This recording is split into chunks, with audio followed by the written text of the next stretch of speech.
morning, everyone. This morning at about 4 a.m., our dispatch center received a 911 call from a house here in the community. The address is 11464 Hot Springs. The female caller gave out that address to our dispatcher.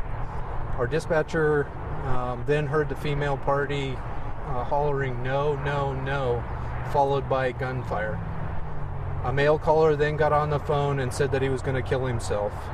At that time, the dispatcher then heard another gunshot. Our deputies responded.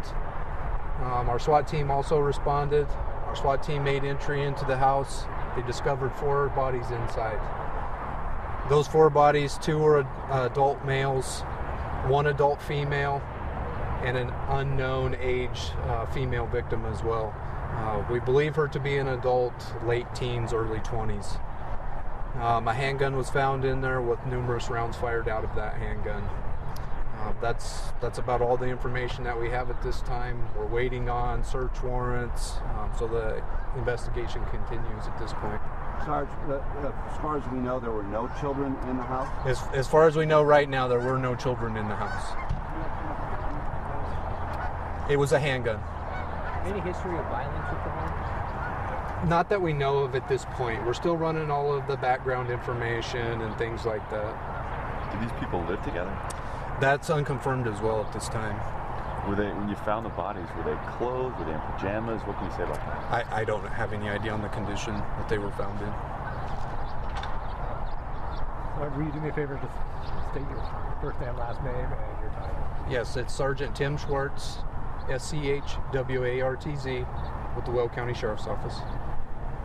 Neighbors have told us that they've heard consecutive gunshots fired. Do we know if it all happened within a few seconds from each other, or was it a span of a few minutes? Do we know any of that information at this point? We don't know any of that information yet at this point. We're getting some of the same information, but we're just trying to piece it all together at this point from what the neighbors are saying, the timeline through the dispatch center, things like that. How's that dispatcher doing this morning?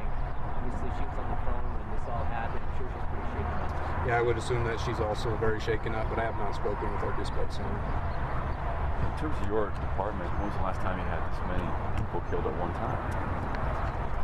You know, I don't recall the last time this happened, anything like this even. And you were saying a lot of people have been calling you about this? Yes. Yeah, this has sparked interest all over the United States so far. Where'd you get those calls from? Georgia, Florida, California. Why do you think they're calling you? What do you say to them? I'm giving them the same information. It's all news agencies across the United States. How's this affecting your folks or you? You know, I haven't had time to reflect on it. I've been really busy this morning. I've talked with a couple of the investigators. I've not talked to any of the responding officers, so I'm sure they're also pretty shaken up. What was with the fire truck? You know, I don't know truly what's going on in there. I know that our investigators were talking to a couple of folks in there, and one of them was pretty upset, it looked like, when I walked in there. Do we know the ages of the victims yet? I do not know the ages. I don't know ages, names, anything like that. Were there any other people in the home as survivors? No.